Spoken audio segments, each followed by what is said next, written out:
So my partner and I moved to a desert community in the American Southwest. I've always wanted to live down here, and so far I absolutely love it. I love the quiet, living on the outskirts of town with the desert to my horizon on the backyard, how friendly people are, the stars blooming at night, the wildlife, just the overall space. I'm not really bothered by the occasional snake, scorpion, or coyote in my yard. But recently, I've been getting the feeling that there have been other creatures in my yard as well. Even if I'm not imagining it, I don't know if this is worth doing something about or what I even can do, but I'll try to explain. My partner got a lucrative job offer from a hospital here, where he covers the night shift for his specialty at most of the local hospitals in 3 states. Small hospitals in remote areas often offer nice incentives to bring people in from larger cities. Since we were looking to move here anyway, we decided to take the position for a couple of years and see if I could find a job in my field here in the meantime. At the moment, I'm actually working remotely, and I stay on the night shift to be able to see my fiancé more. We get up at around 2 to 3 p.m. and he goes to work, early enough for me to run around and do any shopping or chores in the afternoon. He gets back from work at around 5 a.m., and we head to bed at around 7 a.m. It's a pretty intense schedule, but at least he has every other week off. This is important later. So around 5 p.m., I'm home alone all day at the duplex that we rent from an elderly couple down the block. We used to have a medical resident living on the other side, but she would never talk to us, and one day she just moved out. Apparently, she really tore the place apart. So there are contractors working in the other side during the days on most days. I sit at the kitchen table and work during the night, occasionally going out to walk our old dog, get the mail, or water the plants in the courtyard. The entire house is visible from that courtyard because there are windows and glass doors leading to basically every room from there. From here, I'll just detail the various incidents as they've occurred with minimal editorializing. Number 1. 4 weeks ago, I went back to sleep after my partner left for work. About an hour later at one point, I woke up and realized that my dog had been barking for an unusually long time, and doing his danger bark as well. The lawn guys and delivery folks occasionally come into our courtyard, and we just moved in, so I figured it must be something like that. Still, he knows those delivery guys and neighbors by now, and they usually leave fairly quickly. He must have been barking for a full 2+ minutes by now. I sat up in bed and looked out into the courtyard. There was a man I didn't recognize, and he was acting quite weird. He was standing near the front door, trying to look into the windows around the side, looking into windows progressively further from the door. Without thinking, I called out to him, "I'll be right there." I thought perhaps he was a delivery guy needing a signature or something. The guy stepped back quickly, turned around, and walked out of the courtyard.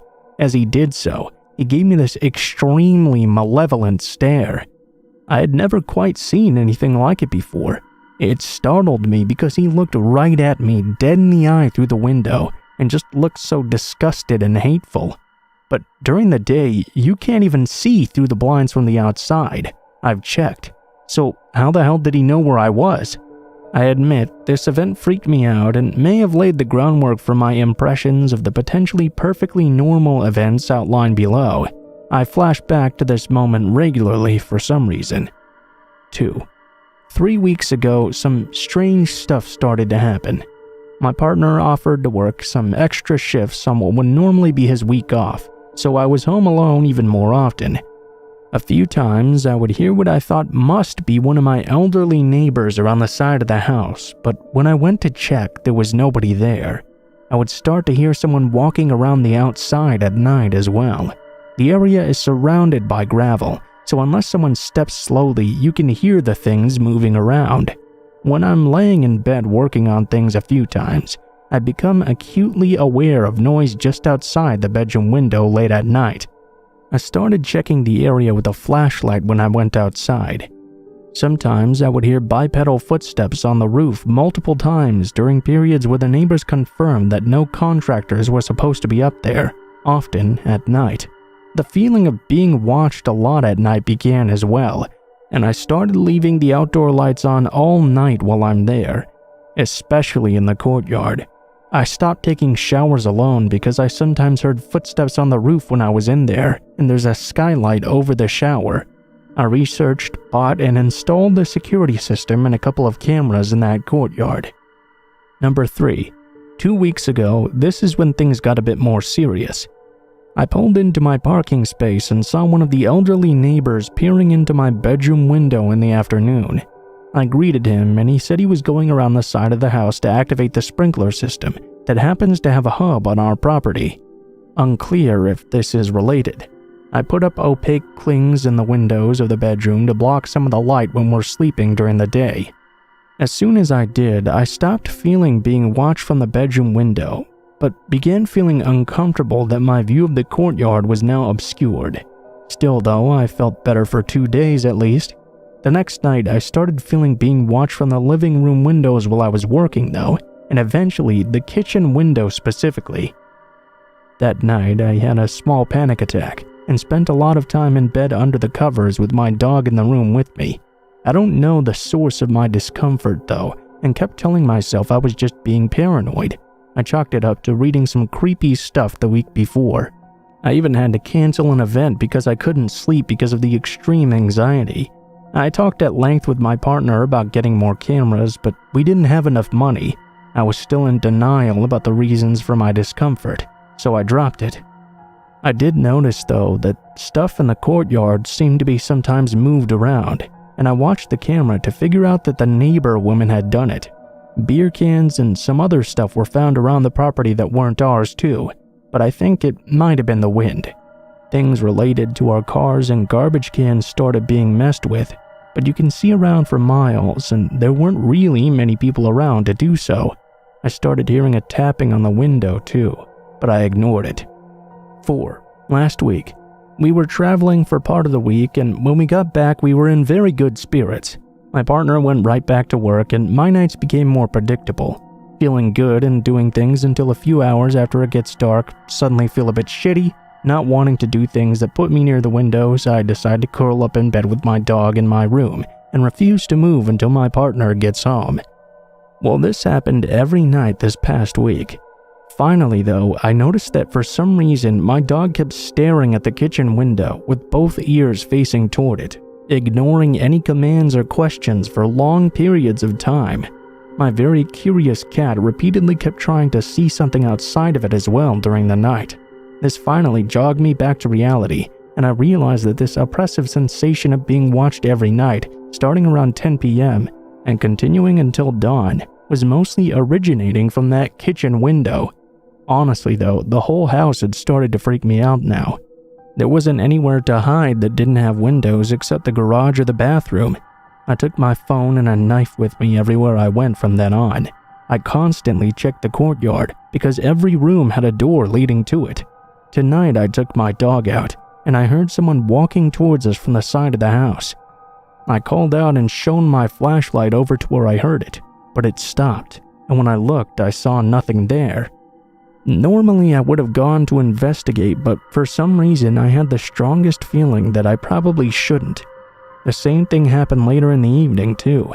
When I took the dog out yesterday around midnight, someone was coming across the field. They had a flashlight with them, but when they got near me they shut it off. I couldn't see them after that, and they didn't respond to any of my calling out to them. I feel like I'm in a slow-motion horror movie, but during the day and my partner's weeks off, everything is usually perfectly normal. So I really don't know what to think. I can't tell whether any of this is real or not. I don't have any close friends here. I'm planning to buy a camera and motion lights for the back when I have money next week. And I know this sounds crazy. I really don't know if that's a good idea. I think whoever this is, once I've seen them, they're going to escalate. I don't know why I think that. My partner wants me to get a concealed carry and another younger dog. This isn't known to be an unsafe area at all, but the properties are spaced pretty well. I'd like some honest advice about this, and thank you for your time.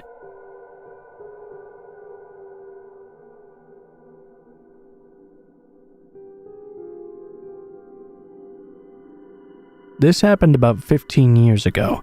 At the time, I was dating around and had a few creepy encounters, but this guy takes the cake. He was an acquaintance of my brother who he had met at a bar a few times and was showing around the local area because he was new to the country. My brother had set us up because he was apparently desperate for a girlfriend, and I guess I was pretty desperate too, because we went out on a date together.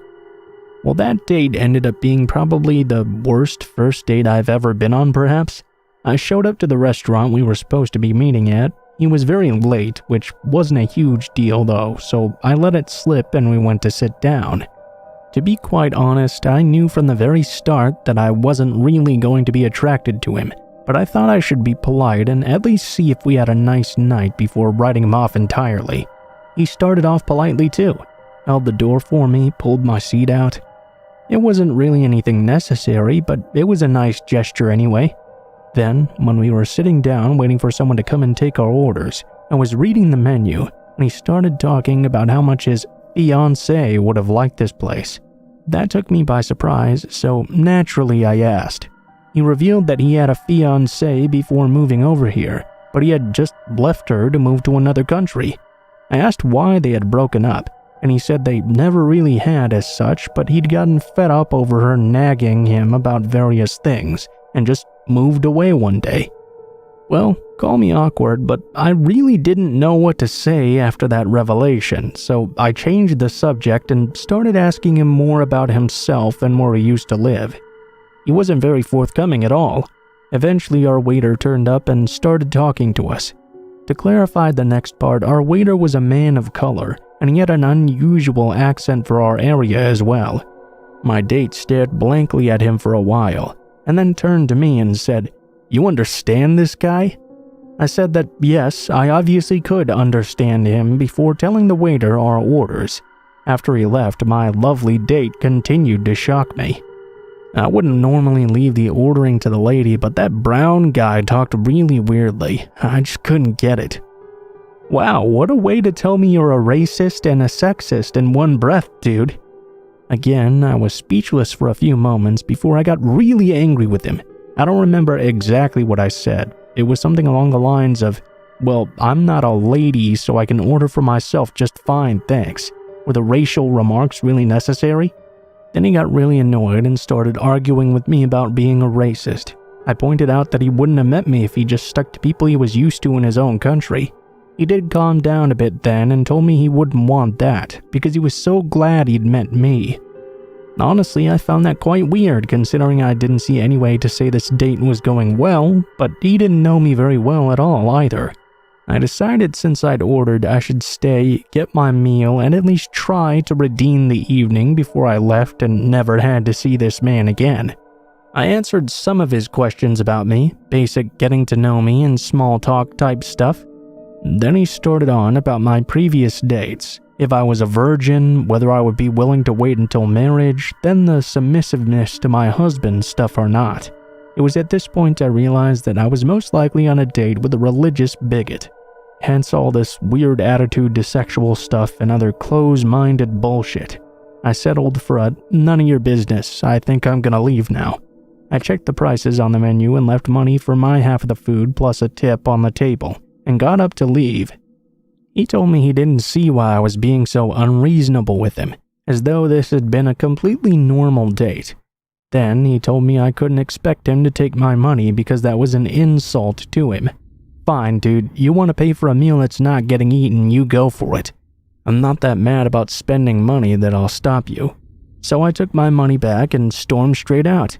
I assumed that yes, it was an awful evening, but I would never have to see him again. Well, I wasn't even back to my house yet when my brother started bombarding me with texts asking where I was, because my date had called him in tears saying I'd gone off for no good reason, and he didn't know where I was or what to do. Thankfully, my brother was pretty calm about it, and assumed I at least had left for a reason. I explained everything to him, and he seemed very surprised too. After that night, we both tried to cut contact.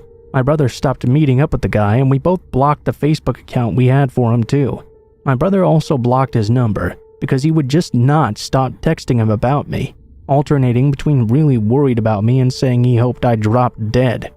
then started the endless different social media accounts to harass us. He told my brother he didn't know why we'd stopped talking to him. He posted a bunch of weird posts describing me in detail before going on to call me a lot of horrible names. We kept blocking them when they popped up and trying to move on, but then the harassment got worse. He'd either found me, followed me at some point, or got my address from a friend because he turned up one day standing around outside my house, asking to come in and speak to me. When I refused to let him in, he grabbed my arm to prevent me from going in either, and started telling me he'd never let me go, because I would never find a man who would love me like he did. If I walked away from him again, I would regret it one day when I was old and lonely. He went on and on like this for ages while I tried to pull my arm away from him. I got fed up of this and yelled at him to get off me and leave me alone. Then I kicked him right in the shin. He let go of my arm but cursed at me, saying I was being ungrateful to him. I took the opportunity to run inside and lock my door. Then this crazy fool ran up and started banging on my door trying to burst it inward. I was getting really upset by this man and super fed up with his presence in my life, so I grabbed the phone and called the police, telling them that someone was trying to break into my home. I was told someone would be with me soon, but 20 to 30 minutes later, there was no sign of them anywhere. I was getting quite upset because this man was forcing my door down, and I knew the lock was going to break soon. I called my brother who lives nearby just because I knew he would come, even though I wasn't sure if he would really be able to help much. About 15 minutes later, my brother turned up, and after a brief conversation, I couldn't quite hear outside.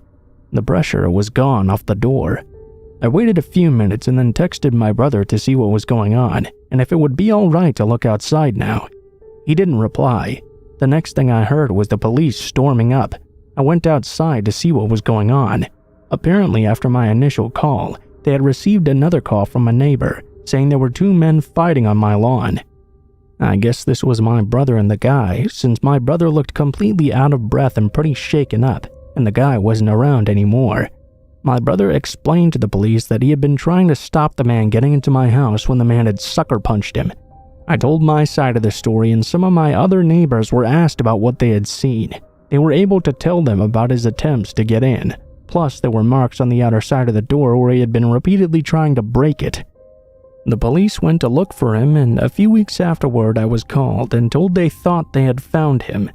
When they took me to look at the suspected person, though, it was not the same man. I didn't hear anything else about him, and I don't know what happened to him. I didn't see him again, so I'm probably safe after 15 years now.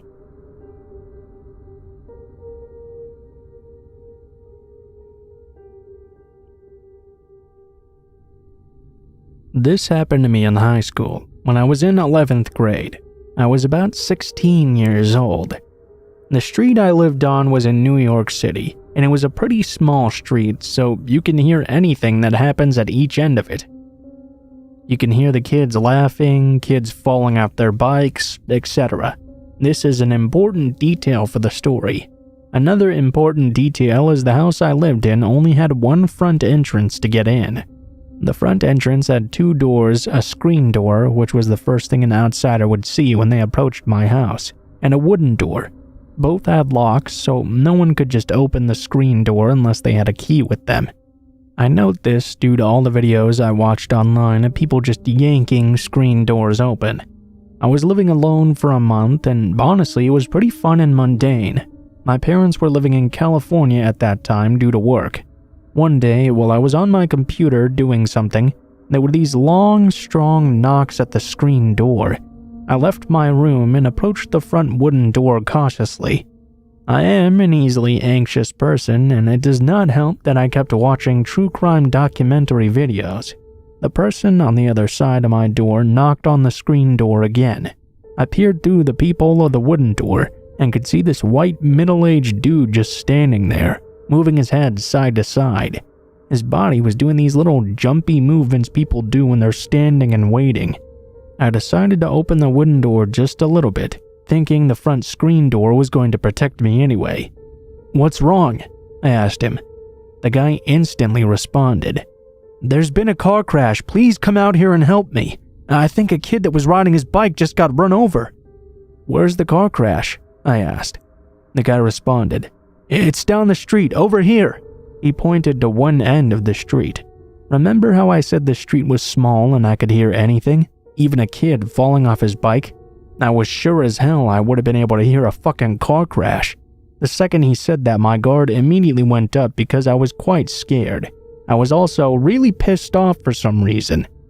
"I don't know why you're coming to me. What do you think I'm gonna do? Call 911? The guy pushed on with what he was saying before and asked me to come out to see the car crash with him and to see if there was anything we could do to help. I remember saying, "Call 911 or I'll call them for you. They'll be able to handle this much better than I can." I closed the wooden door and locked it behind me. If you're wondering, I did not call 911. I went to my room and watched YouTube videos instead. I know, a weird thing to do, but I was trying to calm myself down.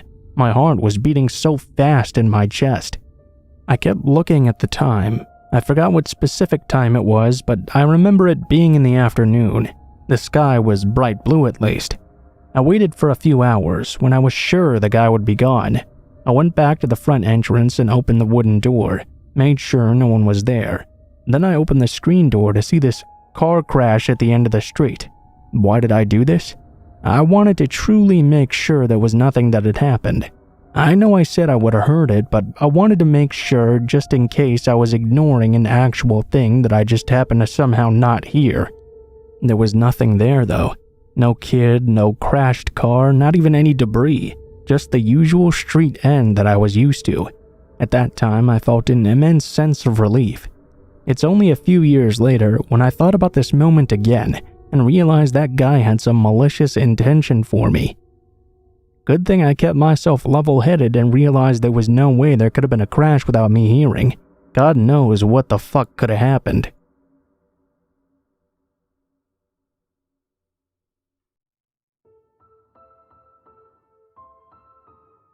What is up guys, Blue Spooky here as always. Thank you guys so much for watching, especially if you made it this far to the end of the video. If you guys enjoyed the content of this video, please be sure to like, share, comment, and subscribe if you feel so inclined. If you do decide you like my content enough to subscribe, please be sure to hit the bell button right next to the subscribe button and turn notifications to all so you can be notified of every video I post in the future. If you don't feel like doing that though, I post a video nearly every day, so you can just come back every now and then and check up on what you missed. If you guys have any criticisms on what I can do better or any feedback on the stories in the video, please be sure to leave them in the comments below, as I always enjoy reading all the comments and I try to give them hearts and respond when I can. If you guys would like to reach me for any reason, or you would like to send in a story to be read, you can go ahead and take a look in the description below the video. You'll find a link to all of my social media, including my Facebook, Gmail, and Twitter accounts. Go ahead and send me a message on any of those, and I'll try to get back to you as soon as possible. If you do decide to send in a story, please be sure to include in the tagline what the name of the story is if it has one, what type of story it is if it has a theme, and how you would like to be credited in the description of the video the story appears in. Last but not least, I also run two other channels, Mr. Blue Skies and Darkest Hour, where I do true crime videos and dark documentaries respectively. If that kind of content sounds interesting to you, why not go ahead and check it out and see if it is for you. Aside from that though guys, I think that's pretty much it for now, so thank you guys so much for watching, and I hope you guys have a great day.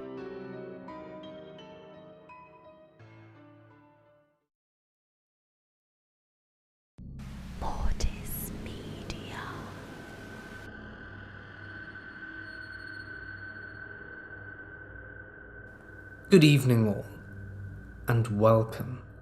Tonight's video has been graciously sponsored by Surfshark. It's a VPN service that makes online privacy easy and attainable by encrypting all your internet traffic that is sent to and from your devices and ensures your IP address remains hidden from everyone so no one can see what you're doing online. On top of that, they block ads, trackers, malware, phishing attempts, and you can use it on all your devices at once. It's pretty awesome. I've been using it for about a month now, and it works amazingly. It's super easy to use and set up and makes your online life a hell of a lot more comfortable. One thing I specifically love about it is how it protects you from targeted ads, so the internet knows less about you. and how I can also get geo-blocked entertainment. Because Netflix UK and USA have some different things, so hopping between the two, I can get the best stuff. Not to mention it's super affordable. If you sign up with the discount code Mortis, you get 83% off.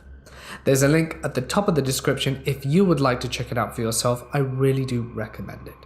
But for now, it's time to get comfortable and let the darkness take control. Around a year, maybe a year and a half ago, I was using an app called Whisper to help me make friends after getting out of high school. I was 19 at the time and had a really nice boyfriend. I had used Whisper before and actually made 2 to 3 friends during my senior year, and also found a friend of mine's boyfriend cheating using Whisper. So safe to say this app can be a handful sometimes. I put out a whisper asking for someone to talk to, and of course I got a ton of replies but couldn't get to all of them. But I messaged some of the more interesting ones back. This guy named Jack started messaging me and seemed really nice. He said he was 23 and lived 8 minutes from my house. If you used Whisper, you'd know that you'd be able to search by area or go into a general section and see thousands of whispers being uploaded that you could reply to. You can also send photos instantly after 4 messages. As soon as we messaged 4 times, he sent me a selfie, and I was surprised but didn't really respond to it. Jack was telling me how he worked for a towing company in a neighboring town, how he would have to go use the interstate to go places and all that. At the time I didn't have a job as my mother was sick, and so I would use my laptop out in the kitchen at the table to watch streams and play some games in case she needs me at any point. I remember watching my friends stream, talking to my friends and generally just having a good time, until I got a text from Jack. Now I never gave him my address, never even really explained where I lived, and I did not mention the church, the interstate, nor any landmarks near me. But he texted me saying, "Hey, look out your window." I thought maybe something happened on the interstate, but then I remembered I never told him how close it was to me. But I assumed maybe he just guessed I lived nearby. I see a tow truck right outside my house with a car that broke down. My blood ran cold. He was at the truck, waving. Also very inappropriate while working, but that's besides the point. I started shaking. Due to having some bad anxiety, I ended up having an anxiety attack. How did he know where I lived? I replied by asking that exact same question, and he said, "Well, you're home, aren't you?" I didn't respond. I went back to the stream I had up and started typing to my friends, freaking out to them and causing them to panic as well. I didn't want to call the cops because my cousin is one, and so is one of my friends. As soon as anything was heard about it, I thought I'd be in deep trouble for it, so I ignored him. Then he sent me a picture of his member on the app. I was disgusted. I deleted the post and messages from Whisper and blocked him. The next day, an unknown number messaged me. I figured it was him. I ignored it, and then I got a restricted phone call and answered. Big mistake. I was out in the garage with my cat, and this voice on the other end said, "Hey, you look so sexy right now. Wanna go for ice cream down the road?" I looked out the door that was next to me, and I see him in his car driving slowly, keeping his eyes locked on me. I jumped up and ran inside after hanging up, running to my room so I could feel comforted by my blankets in bed. I was petrified. I got a job soon after that at Subway, and he would come in and start harassing me, texting me on random numbers since I would block them all, and I felt paranoid all the time, knowing he seemed to know where I was at all times. One day, my now ex-boyfriend ended up texting him, as I had given him his original number that I had just in case anything happened since I blocked it. Furiously telling him to leave me alone, stop talking to me and everything. I never got a message back after that, but I'm still paranoid he's watching me. So Jack, let's not meet. I'm a guy from the UK. I live in a town in Wales, albeit not the little villages most people imagine. My town is a proper holiday destination along the coast of Wales. This isn't relevant to the story, but I just thought I would give everyone some context. So it started when I was around 15 years old, 8 years ago. I was dating a girl from about 2 towns over. I would usually get the train to hers and back. However, this one night her family weren't supposed to be home, and we were kind of being watched by her brother, who was about 20 and pretty chill. The plan was to stay the night. We were up late playing on the Wii, but her parents unexpectedly came home. I never got along with her mother, and the whole thing kind of got heated, and I was kicked out the house and told I could not stay over. It was about 2 a.m, and I didn't want to call my own parents in worry of waking them. My mother is a very strict woman, so I began the long trudge home. It was roughly an hour and a quarter worth of walking, so I was expecting to be home around 4:30. So I was walking along the concrete part above the beach, and I stopped after about a half hour of walking, as there is a public toilet which is kind of run down, but also open 24 hours to those desperate, which I was. I was expecting it to be empty, or just have a homeless dude sleeping in it, but I was wrong. There was a guy using the urinal. This guy looked to be in his mid to late 50s, a little on the overweight side, but not morbidly. He had grey, messy-ish hair, but other than that, he looked pretty normal. He definitely didn't look homeless. I remember he made a quick joke about something, but I don't remember what. I politely laughed, did my business, and left. After about 15 more minutes of walking, the weather had gotten pretty bad. It started to rain heavily, and the wind was picking up. I seem to remember this was around November time, so it was pretty cold. I'm walking, and a car drives by, beeps, and pulls over just in front of me. I had assumed it was someone I know, but couldn't think who. I got in the car and the dude from the toilets was inside. He asked me where I was heading, and I told him. He said that was a long walk, and I couldn't be expected to walk all that way in this weather, and he offered me a lift. In hindsight, I probably should have refused, but the weather was bad, and at the time he wasn't giving off any weird vibes. The drive took about 15 minutes, I think, maybe 20. The more I was in the car with him, the more I started to get vibes that there was something off. He was telling me his best friend was a 14-year-old lad who stays over at his place a lot, and they drink together, and if I ever wanted to join in, I was welcome to. He was asking me some really invasive questions as well. I don't fully remember what they were. I just remember it's not the kind of questions you ask to someone that you're giving a simple lift home to. Anyway, we got to the street around the corner from my place, and I asked him to just drop me off there.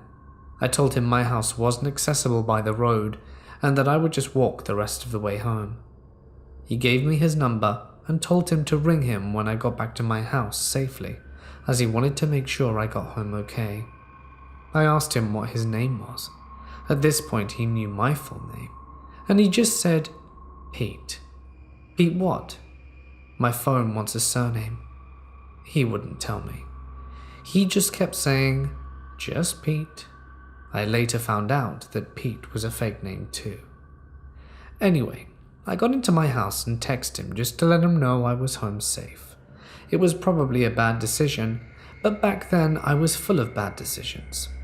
The next day came, and I was expecting everything to go back to normal. But it didn't, because I stupidly gave Pete my number when I texted him. I started to get texts from him every morning, basically just saying good morning and wishing me well. I replied to the first few, and then started ignoring them. So that's when he tried calling me. Every single evening. I would ignore most of his calls, but he would often repeatedly ring until I answer. He was sending me these texts inviting me over to his house for some drinks, and he kept telling me he'd just gotten himself a pool table and wanted me to come and play with him. He was telling me a story of a friend he was playing pool with, the 14-year-old one I was talking about, and accidentally let slip the guy called him John. I collared him on this and said, "I thought your name was Pete." "Oh no, my friend's name is John." "You just said your friend called you John, and you told me your friend was called Tom." "Oh, well, some people call me John. It's like a nickname." He hesitated saying this too, and it clicked in my mind that he was lying to me. I kept refusing, but he kept asking. After a while, my mum wanted to know who this dude who kept texting me was. I told her, and she rang him herself from her phone and told him that if he carried on texting and ringing me, she would be calling the police. I didn't get any more texts from him after that, but it didn't end there. I had a routine, you see, and he knew it. I always walked my dog at 4:30 every afternoon and played with her for 40 minutes on the field at the end of my street, just near where he had dropped me off. I had started to notice his car pulling up there within 5 minutes of me getting there with my dog. He had tinted windows, but I would always notice the car lights were on and left on, and the engine was always running. I recognized his car and would occasionally notice the car door open and a large flash from that direction, as if someone were taking pictures. I started changing the time I walked my dog, but he would eventually figure it out and start showing up either earlier or later to coincide with me walking her. This went on for months. I never mentioned it to anyone, but one day it just stopped. He stopped pulling up on the side of the field, and I never saw his car again. No text messages or phone calls, it just stopped. I ended up getting a new phone after about a year, and had that for another 2. I dug out my old empty phone when I was around 18 to 19, after the aforementioned dog passed away. I had some old pictures and videos of her on that phone, and wanted to transfer them over to my PC, so that I always had them. I turned on the phone, which had been off for several years now, and still had the old SIM card in it. That's when I got my final message from Pete. It was an old one, and was about 14 months old. It said something along the lines of, "Hi, I know we haven't spoken in a while, but I've just thought you should know that over New Year's I was diagnosed with an illness, and I've been told I don't have long left. You were such a good friend in the short time we knew each other. I live at," and he sent me his address, "and would really appreciate it if you could come around, just so that I could have one last chat. I've got some beers. If you want to stay the night, you can. Just drop me a line if you want to come round, so that I can get everything ready for you. See you soon." No idea if Pete/John was genuinely ill, or just trying to lure me to his house. I've never been to the address he sent me, and never responded to him or heard from him since. I didn't reply to him, and that was the last I heard from the guy. It certainly had a big impact on me during those years.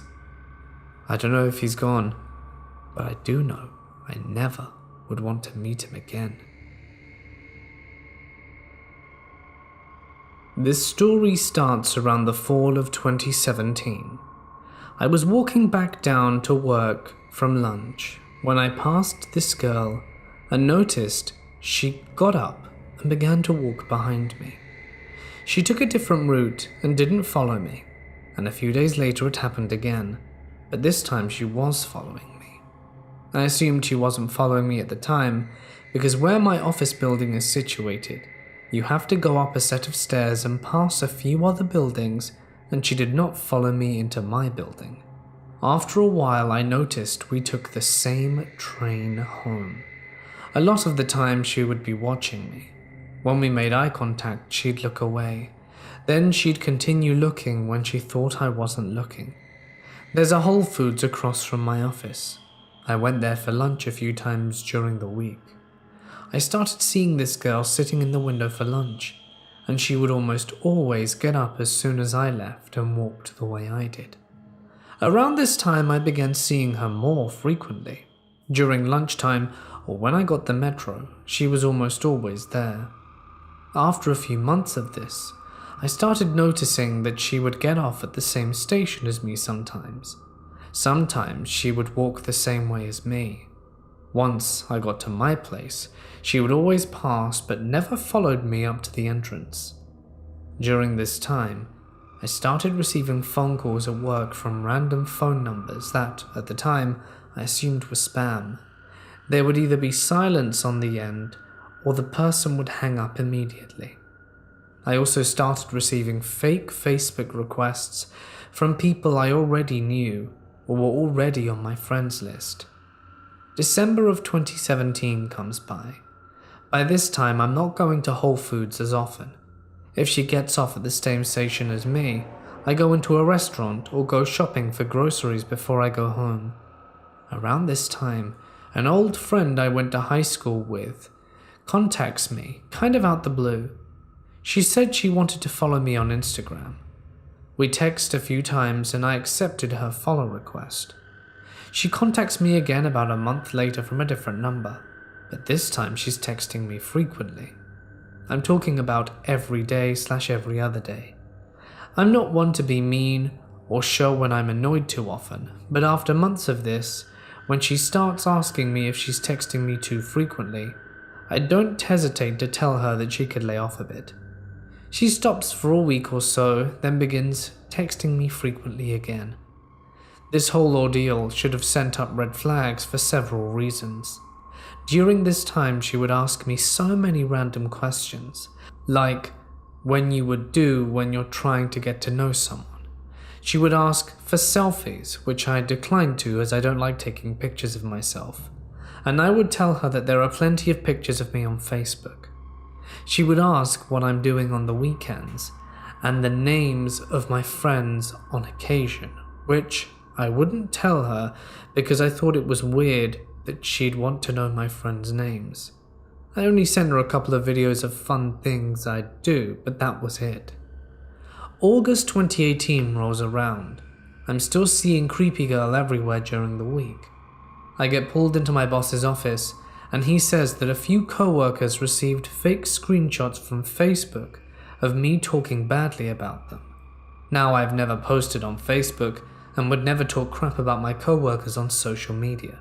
I don't have a grudge with anyone, nor do I know of anyone who has a problem with me. I'm a fairly easygoing guy. I managed to clear things up with everyone involved and still had my job. Of course, my friend is still texting me fairly frequently, and I tell her what happened a few days later when I get home from work. I tell her I don't want to go too much into it, but she keeps badgering me for details. When I finally let it spill, I was going to bed, and she got the message. The more I thought about all the times she texted me, the more uneasy I got. Something that she said just didn't make sense, especially from the way I remember it. We had kept in touch over the years, just not as frequently, and we hadn't touched bases for a while before I heard from her in December. A couple of weeks later, I decided to reach out to my friend on Instagram, but the Instagram she last messaged me from wasn't there. However, there was still an Instagram for her that I followed, and that followed me back. I reached out to her and asked her what a phone number was. The phone number was completely different, and it turns out she was never the one texting me, nor did she request following me on Instagram. I tracked the number, and it turns out to be from one of those fake phone number apps. I requested to be blocked from the service, and I never heard from my friend again. After talking about it with my brother and a few friends, I'm almost certain it was the girl that'd been following me. These things only started after she appeared. The phone calls to my office, the fake Facebook friend requests, and a few days before I was pulled aside by my boss, my friend texted me and told me she had a weird feeling about me and wanted to make sure I was okay. I just thought she was being weird at the time and tried not to think too much of it. This whole ordeal is really scary when I looked back on it, because I sent videos of myself and my address at one point. My friend even confirmed a post my brother made with pictures he tagged me on Facebook. I was texting a stranger for 8 months about my life, and they also apparently have access to my Facebook page. I still see this girl since she obviously works in the same area as me. She doesn't follow me around as much, but when she does see me on the metro, she always watches me or sits somewhere she'll be able to make eye contact with me. I'm always careful now if anyone texts me from an unrecognizable phone number, and I'm just paranoid. I know this story might seem a bit all over the place, especially with the conclusion I came to of the girl posing as my friend, but I had to get this off my chest. So creepy girl who's been following me, staring at me, and most likely catfished me, I don't ever want to meet you again. I really don't know why I didn't suspect my friend wasn't really her at the start. She obviously had my phone number, and she knew my mom and brother's name, where I went to college, and the fact that we went to high school together. So you can see why it was very convincing. When I was 15, Ray William Johnson was the most subscribed YouTube channel out there. I feel it necessary to say now that he was not the YouTuber that this story is about, but I feel it's important to include it for context. Doing some research before sharing this, he was the first YouTube channel to reach 5 million subscribers, so he was very popular at the time. In his show, he reviewed viral videos, and as a teenager, it was one of my favorite things to watch. Every week, he picked one subscriber video to provide the comment question of the week, to which his subscribers would provide responses in the comment section. A friend and I thought we had a great question featuring her new baby iguana to ask, and sent it in every week after filming it. By the 4th or 5th week, our video was selected and aired on that week's show. In hindsight, there definitely wasn't that much traffic coming into my account, but at the time it really felt like it.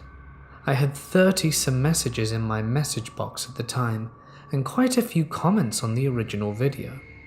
I can confidently say, let's not meet to anyone in that comment section, garnering such classy comments such as, I'd tap the both of you at the same time. I would do both, and the iguana can watch. My friend at the time was 13 years old, and my message box did not look much different. Now as a teenager with low self-esteem, I was pleased with a lot of this new attention.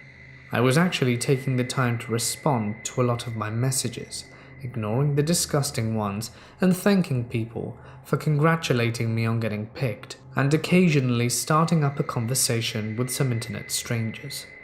One of the most common questions I got asked after this video was, how old are you? And of course I offered up that information readily. One specific person sticks out because he continued talking to me. Constantly. Every day. I would have a new message from him, and I would respond. He was just chatting. Just being nice, I thought. He had a YouTube account, small, but had a couple of thousand subscribers. Having had 11 myself, all of which being my friends, I thought it was so cool that his channel was successful. He asked me how old I was. I told him I was 15, and he told me he was 21. It was initially quite tame conversation, but after a few weeks he asked me for my phone number. I was naive. I gave it to him because he was nice, and he didn't live anywhere near me. From what he told me, we lived several states away. Then the texting started, and he tried calling me. Around here is where I started getting creeped out. He began talking about wanting to meet me. Now at this point I'd seen To Catch a Predator in school, and I started getting somewhat suspicious. I never gave him more information than the state I lived in, and my first name. That seemed innocent enough. But he started getting flirty and creepy, and generally uncomfortable to talk to. I slowly stopped responding, ignored the phone calls and said I was busy. Then he found my social media accounts and started talking to me there. I told him that I had gotten a boyfriend, which was a lie, but he still sent me some generally discomforting messages, especially looking back. This guy made me so uncomfortable that even thinking about it now or seeing his username makes me feel nauseated and tense. The message that really got me was one that finally scared me enough, and the one I actually can remember after all those years.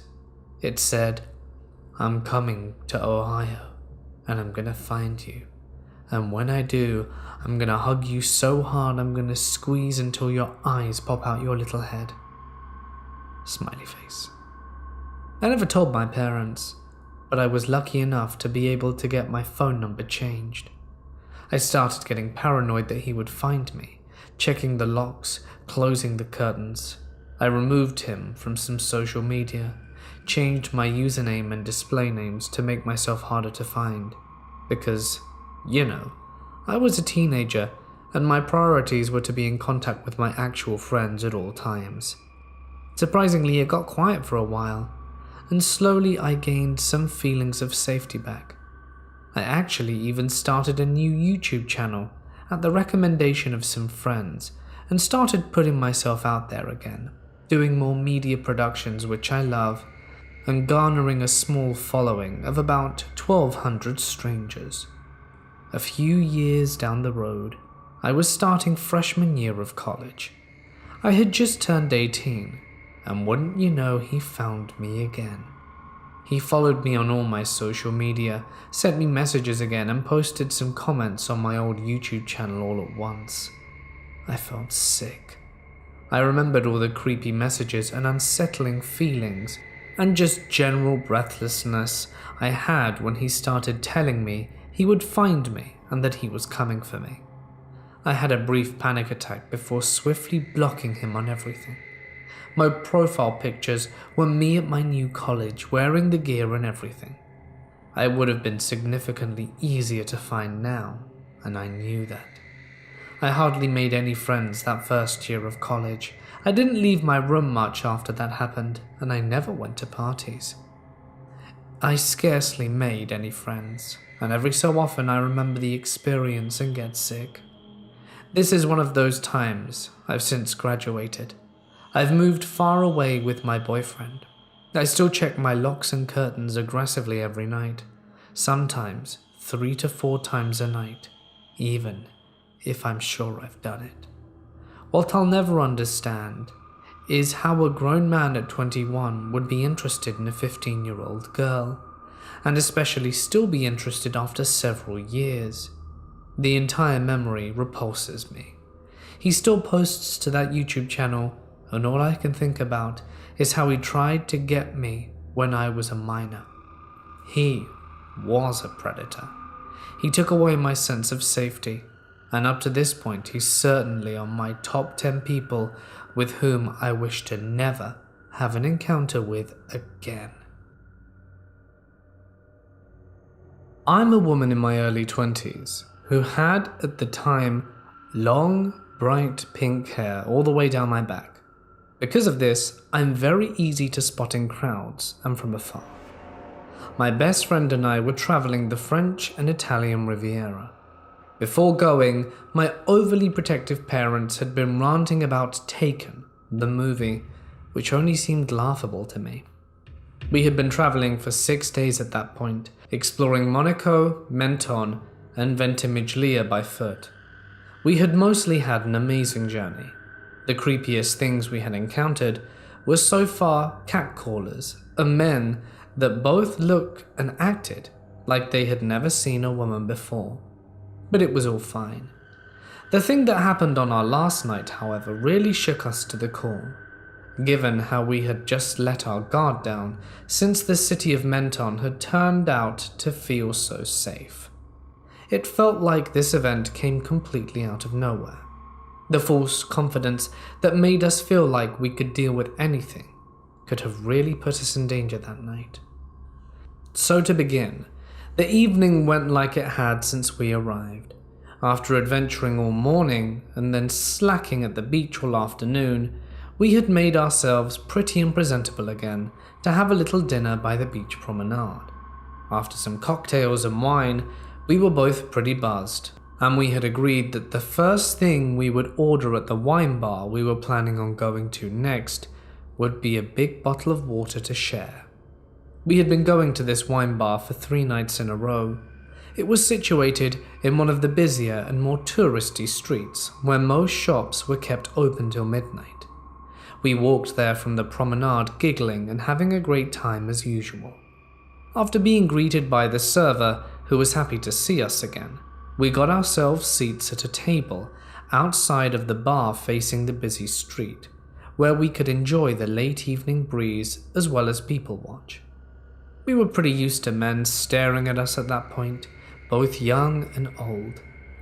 I had developed pretty good tunnel vision while outside, and I tended to not look directly at men unless they were standing directly in my way or if I accidentally space out or something. After we had ordered our wine, cheese, and water bottle, my friend went to the bathroom inside. I sat facing the street and I was checking my phone, and when I randomly looked up, I met the eyes of a bald man in the midst of passing by. He was very tall, wore dark glasses, and blue and white striped nice-looking shirt. He also wore some expensive-looking dark leather shoes, and had a clock that also looked quite pricey around his wrist. In other words, he looked pretty anonymous at the Riviera, nicely dressed, but also kind of strange as he wore white socks in that temperature. We got eye contact as he was walking by, and then stopped for a second while holding the gaze, and then started walking again, only to look right back at me. Naturally, I looked away, and then he seemingly left, and I did not think any more of it. After my friend had returned from the bathroom, and we had started tasted the different sorts of cheese and Italian prosciuttos, I looked up to see him standing there again, leaning on a wall across the street. 15 minutes must have passed, but once again I caught him looking at us with his phone aimed in our direction, held upright, as if he was taking pictures. I started getting the creeps, so I just casually asked my friend, who sat with her back towards him, if she had noticed him before also. She declined, and I tried to explain that he seemed to be lurking at us, but that at least he must have been aware that we'd seen him. Thinking that would be enough to make him lose interest, I told her to act like nothing and just forget about it, while we would continue to enjoy our last night at the Riviera. Every now and then, however, I would catch him staring at us, only to then nonchalantly start texting on his phone, or look away. Something just really irked me about how he was trying so hard to pretend he was doing everything else. I finally let my friend know that he was still there, and she started freaking out more visibly than me, turning around all the time very obviously for him to see. The man started pacing around, picking up the phone to his ear without speaking. I could tell there was no light on the screen, and I was starting to become not only uncomfortable but kind of angry too, so I stared directly back at him, just to make goddamn sure that I knew he was watching us. At this point I picked up my phone irritated, pretended to take pictures of the cheese platter, but actually of him just for proof in case he was trying anything strange. More than an hour had passed at this point, and the tiny doubt that I had that he maybe was just waiting for someone started to diminish. In just an hour, most of the shops and restaurants would be closing, including the wine bar we sat in. He definitely wasn't waiting for anyone, and I knew that eventually we would have to leave for the hotel. But what if he were to follow us? What if that's what he was waiting for? Eventually he walked up the street and had seemed to disappear. I felt relieved, but did not put my guard down yet, and just 10 minutes later he came walking back down the street again, pretending like nothing happened. Now we were both starting to get more scared, and we saw how the street became less and less crowded and how shops were starting to close down. The man looked at us from further down the street, and when he seemed to have become aware that we noticed him again, he vanished into a shop, waited for a few minutes, and then came out again without having bought anything, looking at us like before. We were really questioning what to do at this point, as well as what he wanted. As mentioned, we were both pretty buzzed from before, and after a few more wine glasses, my brain could not work as fast as usual. The man then walked further down the street and stood beside an ice cream bar. He was there for 15 minutes without buying anything nor leaving, just occasionally turning around to look at us. We were starting to struggle to keep an eye on him, because as I mentioned, he looked quite anonymous.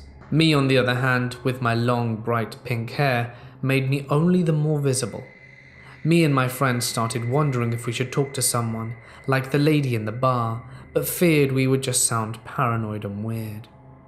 As we could no longer see the man, we decided to pay and leave quickly before he returned. If he suddenly appeared, we would just call for the closest group of guys to help us. We began power walking down the street, looking behind us and everywhere in case he would appear. I suddenly felt much more sober due to the stress, and decided it would be more smart to take another street to the hotel instead of the lit-up and touristy one where we had seen him waiting. After all, he had clearly noticed we were scared, and by all logic, we would follow that street. So we quickly ran down that other street and a few blocks down back to the lit-up one. I stopped for a second to catch my breath and looked up the street with the ice cream bar, and he was indeed standing there in the middle of the street, looking up towards the wine bar we had just left, kind of walking around to look from other angles. I then knew we had not been paranoid at all, and he had been deliberately waiting for us. He had been so determined he had been waiting for more than 2 hours. Just this effort seemed too much for a random creep. My friend turned around too and saw him and freaked out. We started running down the street as close to the shops as possible, in front of people so it would block the sight of us if he turned around. It was about a 15-minute walk to our hotel, but we got there so much quicker, always turning around. It honestly felt like the scariest moment of my life. As we started running, I started thinking, but what if he's not alone? What if he had chosen us and had been messaging someone along with our location? Maybe he'd seen us days before going to the same bar and had worked out our schedules. And if so, how long had he been watching us? To say the least, I barely slept that night, and I felt so thankful that I had even noticed him lurking. Perhaps I'm overreacting, but my logic and all the weirdness around this makes me feel like we had just barely escaped something potentially horrifying. Let me start by setting the scene.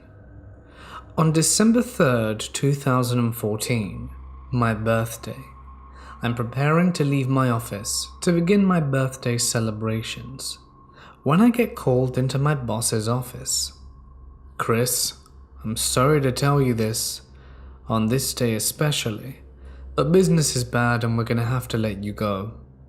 I'm stunned. I leave the office making a vague remark that I'll collect my stuff in a few days. I jump on the subway to collect my girlfriend who worked at a human rights law firm. She finished her day and meets me, but inside the usual hugs and kisses, she keeps her distance. I know that when she does this, it's because she lost a case, so I make small talk as we hit the street. Stopping suddenly, she turns to me and explains, "Sorry, Chris, I can't do this anymore. It's not you, it's me." Before I get a chance to answer, she hails a cab and off she goes. Wow. Birthday.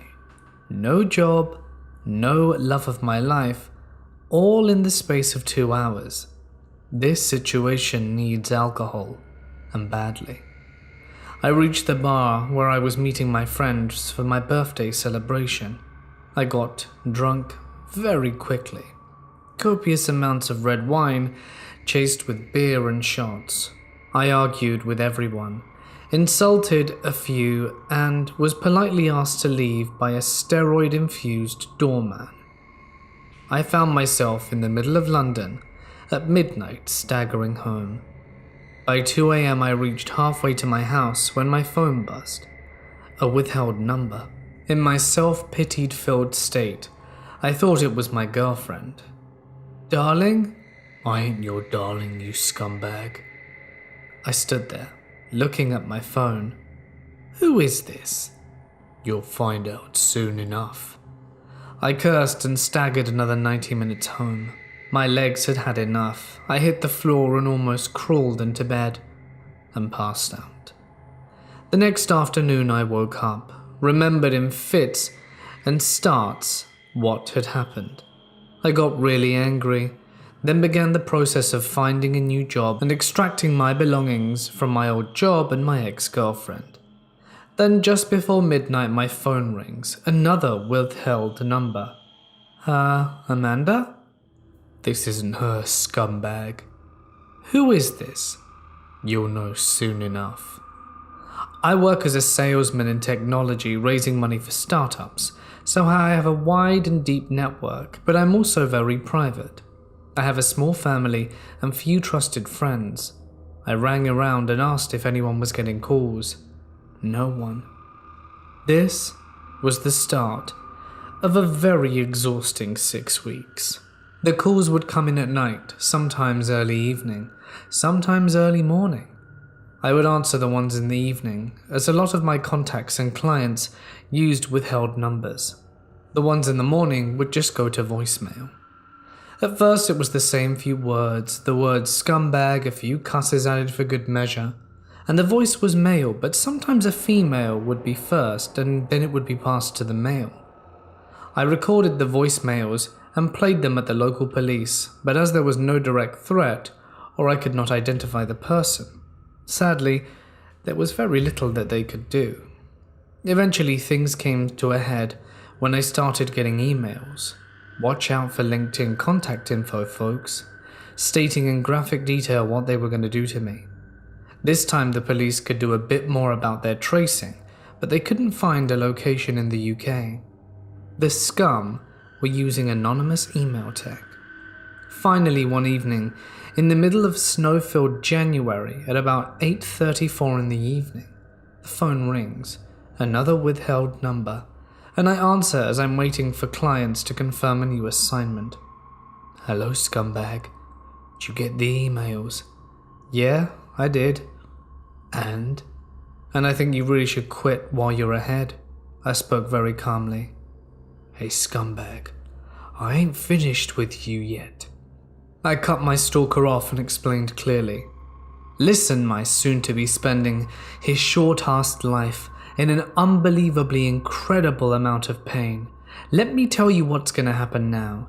Instead of you harassing me, I'm gonna hunt you, and then I'm gonna capture you and your girl, and then I'm gonna cook your girl as part of a special enchilada dish. Then we're going to eat her and wash her down with a nice Argentinian red. Then, my friend, I'm gonna make a dessert out of you. You see, my amateur stalker friend, I'm going to go full Hannibal Lecter on you.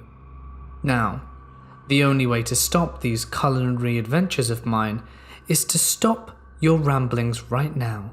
So make a decision." There was a long silence, then a squeak.